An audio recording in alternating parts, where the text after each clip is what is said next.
오늘은 십승지 이야기 두 번째 봉화편입니다. 십승지의 공통점 7가지를 알아보겠습니다. 십승지는 모두 큰 산을 등에 업고 있습니다. 태백산, 소백산, 속리산, 태화산, 가야산, 덕유산 등이죠. 해발 고도가 대부분 400m 이상입니다.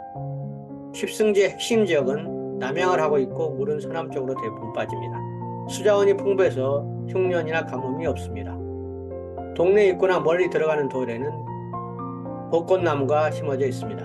모두 남한에 있고 34에서 37도상에 위치하고 있습니다. 아직도 예절과 도덕심이 남아있죠. 정감록에 보면 봉화 지역을 화산, 소령, 고기로 청양형이 있는데 봉화 동쪽 마을로 넘어 들어간다 이렇게 지목하고 있습니다. 영주 오른쪽에 동그라미로 지도에 표시해 놨습니다. 봉화 춘향 일대, 경북 봉화군 춘향면 석현리 일대로 알려져 있습니다. 봉화군 춘향면을 한번 살펴보겠습니다. 봉화군 일대는 농토가 기름지고 수자원이 풍부해서 사람이 살기 좋은 마을입니다. 동북쪽에는 각화산, 서쪽에는 옥석산, 남쪽에는 문수산, 북쪽에는 증산 등이 버티고 있습니다. 시루봉. 십승지의 핵심 지역은 역시 도심촌 애당리라는 마을입니다. 이곳은 공곡천에서 내려오는 협곡 위에 도무지 들어갈 수도 틈이 없는 긴밀한 지역입니다. 정감록에서는 소라국 예타라고 해서 십승지로 꼽았고 2000년 전 부족 국가였던 땅입니다. 흥산유씨들은 은둔생활을 한 도심촌이 유명합니다. 그래서 위치를 살펴보면 입구에 한수정이 있고 가운데 도심촌이 있고 오른쪽 산에 각화사가 있고 가운데 백두산 수목원이 있습니다. 옆으로 가보면 축서사, 부석사가 근처에 있습니다. 산으로 보면 북쪽에 신선봉 구룡산이 있고 더 올라가면 태백산이 있고 태백산에서 좌측으로 쭉 이어져서 왼쪽으로 가다 보면 소백산이 연이어져 있습니다. 그래서 이 줄기에 있다고 볼 수 있습니다. 좀 더 구체적으로 살펴보면 일정을 한번 살펴보겠습니다. 봉화군청에서 출발해서 봉화 닥실마을, 그다음에 개서정, 그다음에 소천면 현동리 입구에서 정자를 보고 각화사를 들어가서 도심촌에서 백두산 수목원 이쪽으로 둘러보도록 하겠습니다. 첫 번째 개서당입니다. 춘향전의 실제 인물 성희성이 살았던 곳. 성희성은 경북 봉화군 물야면 개서당길 34번지 가평리 개서당에 있습니다. 거기를 가보고 여러가지 글이 써져 있지만 우리가 잘 알고 있는 200의 산중문답 답속인 시가 있어서 한번 살펴보겠습니다. 무녀하사 서벽산 소위 부답 심자한 도하유수 묘영거 별류천지 비인간.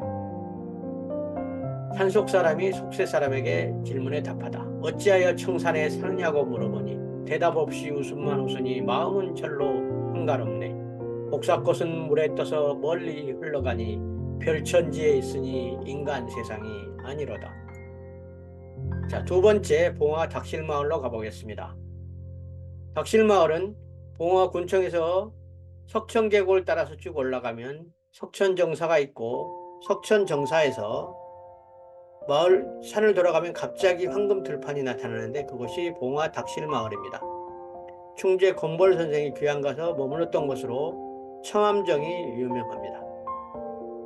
앞에 있는 마을은 암탉이 알을 품고 있는 마을이고 그 맞은편에는 수탉이 마을을 감싸고 있는 모양인데 안타깝게도 수탉에 목 있는 대로 도로가 잘려서 안타깝습니다. 아마 일제시대 때 뚫렸던 것 같습니다. 닥실마을을 가까이 한번 가서 보았습니다. 닥실마을은 택리지에 우리나라의 명승지로 손꼽히는 곳입니다.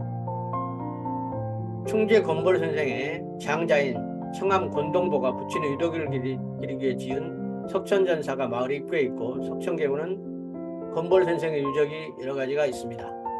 건벌 선생은 안동에서 태어나 1507년에 급제하여 예저참판으로 기모사에 연류 파직당하였다가 충정이란 시호를 받고 영의정에 추중되었던 인물입니다. 닥실마을은 풍수절에 하면 금달기 알을 품고 있는 금계 포란형이라 하여 붙여진 이름입니다.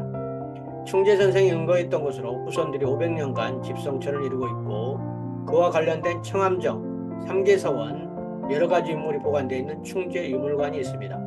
후에 자세히 영상으로 보시도록 하겠습니다. 자, 그러면 본격적으로 십승지 춘향면을 살펴보겠습니다. 춘향전에 면을 가보시고자 하신 분은 하루로 충분하지 않을 수 있으니까 민박이나 인포메이션을 보시고, 춘향면은 우리가 잘 알고 있는 외시버선길 중에 하나입니다.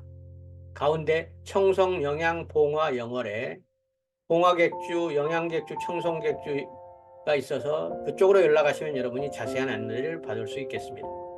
그중에 우리는 춘향면을 살펴보겠습니다. 자, 입구로 들어가면 한수정이 있습니다. 한수정은 충재 곰벌의 뜻을 기리기 위해 손자인 석청경이 세운 절로서 영조 때 중수했습니다. 정자 모양의 정자가 있고 동남향으로 위치해 있고 와룡연이라 불리는 연못이 있고 초연대라는 이름의 바위가 있습니다. 위에 있는 한수정의 반영이 매우 아름답습니다. 자, 좀 더 안으로 들어가면 오른쪽 각화산 밑에 1300년 고찰 각화사가 있습니다. 각화사는 원효대사가 665년 또는 676년경에 라마사를 옮겨서 각화사로 명명했다고 합니다. 경내 진입도로는 숲이 울창해서 하늘이 보이지 않을 정도입니다. 그 안쪽으로 좀 더 들어가면 조선 왕조실록을 보관하던 태백산 사고터가 있습니다. 자, 춘향면 십승지의 핵심 지역은 도심리입니다.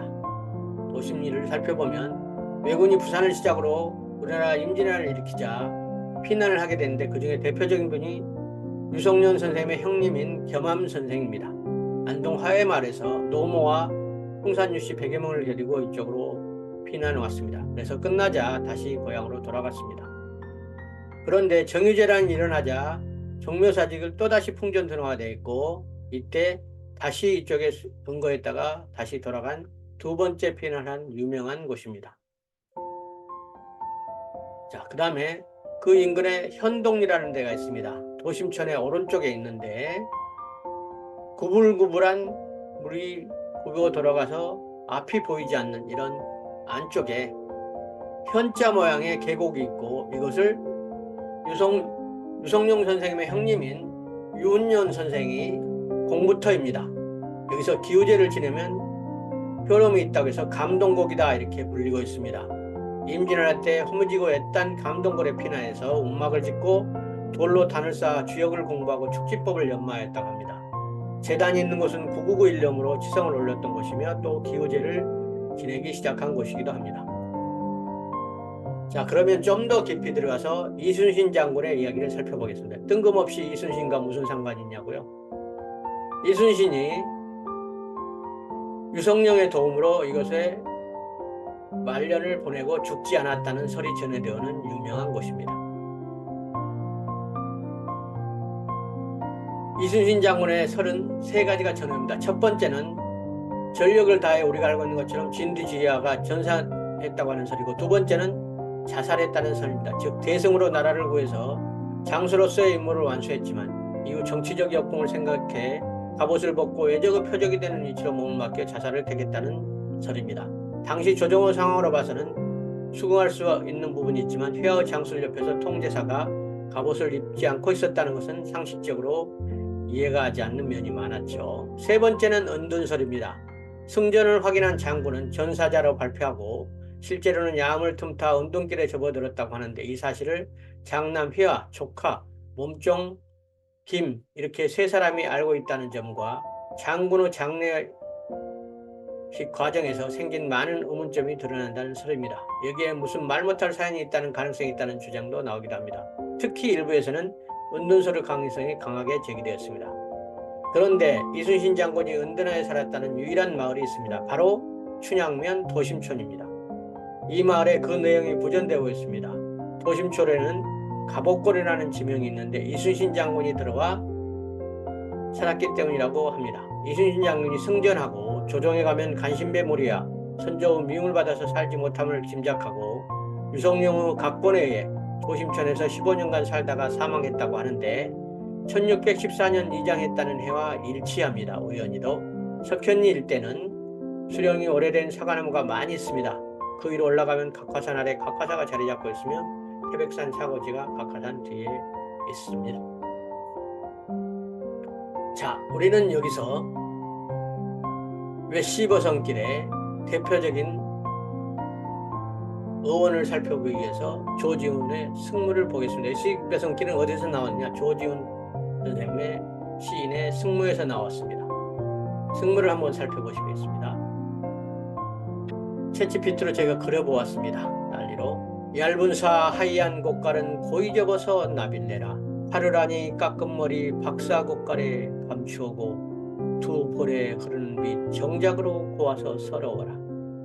빈대의 황촉불이 말없이 녹는 밤에 오동잎 잎새마다 달이 지는데 소매는 길어서 하늘은 넓고 돌아설 듯 날아가며 사뿐히 접어올린 외시버선이여. 여기서 외시버선이 나오죠. 그래서 버선, 외시버선과 모양이 닮았다 해서 외시버선길로 명명했다고 합니다. 자, 이제 저와 함께 봉화 지역을 둘러보도록 하겠습니다. 구독, 좋아요 눌러주세요.